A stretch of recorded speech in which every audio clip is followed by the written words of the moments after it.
రేపు మహబూబాబాద్లో కాంగ్రెస్ బహిరంగ సభ నిర్వహించనుంది. ఈ సభలో సీఎం రేవంత్ రెడ్డి పాల్గొనున్నారు. రేపు సాయంత్రం 4 గంటలకు మహబూబాబాద్లోని ఎన్టీఆర్ స్టేడియంలో సభకు ఏర్పాట్లు చేశారు. సభ ఏర్పాట్లను ప్రభుత్వ సలహాదారు వేం నరేందర్ రెడ్డి పరిశీలించారు. ఇక గత ప్రభుత్వంలో అభివృద్ధి కన్నా ఎక్కువ అరాచకం రాజ్యమేలిందని వేం నరేందర్ రెడ్డి అన్నారు. రేవంత్ రెడ్డి మొదటి నామినేషన్ భారీ బహిరంగ సభకు మహబూబాబాద్కు వస్తున్నారని చెప్పారు.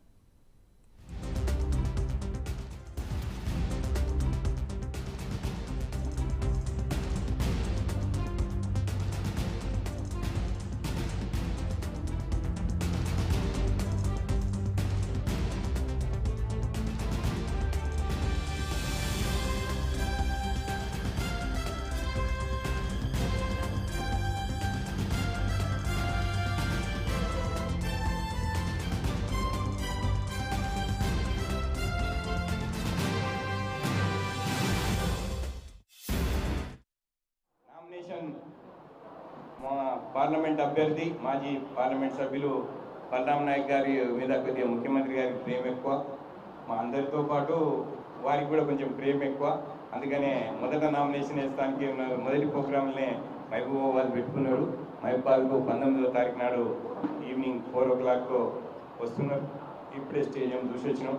వాస్తవంగా ఇవాళ ఆ స్టేడియం లోపల ఏదైతే ఉన్నదో కార్యక్రమాన్ని అంతా కూడా ఈ నియోజకవర్గానికి, పార్లమెంట్ నియోజకవర్గానికి సంబంధించి ముఖ్యమంత్రి గారు 3-4 విడతలుగా వస్తారు ఇక్కడ ఈ పార్లమెంటు నియోజకవర్గానికి. మొదటగా నామినేషన్కు సంబంధించి ఈ మహబూబాబాద్ హెడ్ క్వార్టర్స్కు సంబంధించి ప్రోగ్రాం అటెండ్ కాబోతున్నాడు 19వ తేదీన. తప్పకుండా ఏదైతే కాంగ్రెస్ పార్టీ కార్యకర్తలు, అభిమానులు, ప్రజలు పెద్ద ఎత్తున తరలి వచ్చి ఆ ప్రోగ్రాంను సక్సెస్ చేయాలని చెప్పి కూడా జిల్లా పార్టీ ఆధ్వర్యంలో కూడా జరుగుతున్న ఈ కార్యక్రమాన్ని విజయవంతం చేయాలని చెప్పి ఇక రేపు సాయంత్రం 4 గంటలు మహబూబాబాద్లో కూడా కాంగ్రెస్ బహిరంగ సభ నిర్వహించినట్టు తెలుస్తోంది. ఈ సభలో సీఎం రేవంత్ రెడ్డి కూడా పాల్గొంటారు, నామినేషన్ వేస్తారని కూడా తెలుస్తోంది.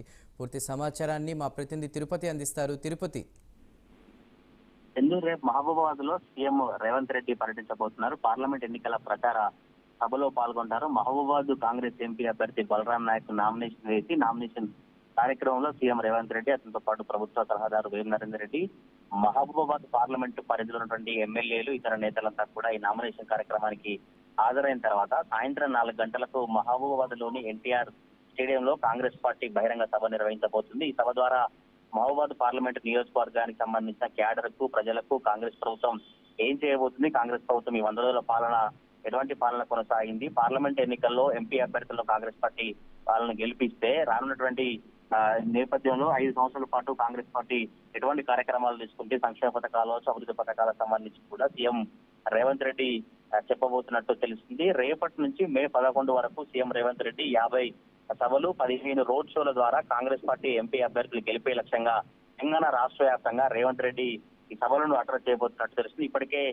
మహబూబాబాద్ సభకు సంబంధించి ప్రభుత్వ సలహాదారు వేం నరేందర్ రెడ్డి వచ్చి ఏర్పాట్లను పరిశీలించి అక్కడ ఉన్నటువంటి స్థానిక నేతలకందరికీ కూడా దిశానిర్దేశం చేసి సభను విజయవంతం చేసేందుకు ఎన్టీఆర్ స్టేడియం పరిసర ప్రాంతం అంతా కూడా భారీ ఎత్తున ఏర్పాట్లు చేయాలని వేం నరేందర్ రెడ్డి చెప్పినటువంటి పరిస్థితి కనబడుతుంది. వేం నరేందర్ రెడ్డి మీడియాతో మాట్లాడుతూ బీఆర్ఎస్ ఆ ప్రభుత్వం కావచ్చు, బీఆర్ఎస్ నేతలపై, బీజేపీ నేతలపై ఆరోపణలు, విమర్శలు చేసే పరిస్థితి. గడిచిన 9.5 సంవత్సరాలుగా అభివృద్ధి కన్నా ఎక్కువ అరాచక రాజ్యమే ఏలింది. మహబూబాబాద్కున్న మంచి పేరును చెడగొట్టారు. రానున్న రోజుల్లో మాఫియా వ్యవహారాలు లేని ప్రజాపాలన కాంగ్రెస్ ప్రభుత్వం అందిస్తుంది. ముఖ్యమంత్రి రేవంత్ రెడ్డి రేపు మొదటి నామినేషన్ బహిరంగ సభకు మహబూబాబాద్ కే వస్తున్నారు. మహబూబాబాద్ నుంచే మొదటి నామినేషన్ ఎంపీ అభ్యర్థి కార్యక్రమంలో రేవంత్ రెడ్డి పాల్గొనబోతున్నారు. సాయంత్రం 4 గంటలకు జరిగేటువంటి కాంగ్రెస్ బహిరంగ సభను విజయవంతం చేయాలని వేం నరేందర్ రెడ్డి కాంగ్రెస్ నేతలకు పిలుపునిచ్చారు.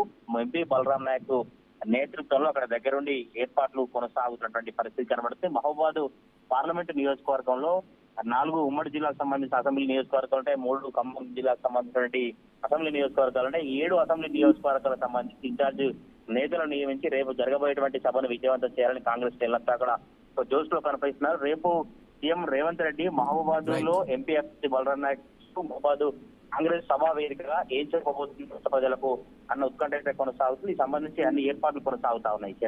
Right Tirupati, thank you.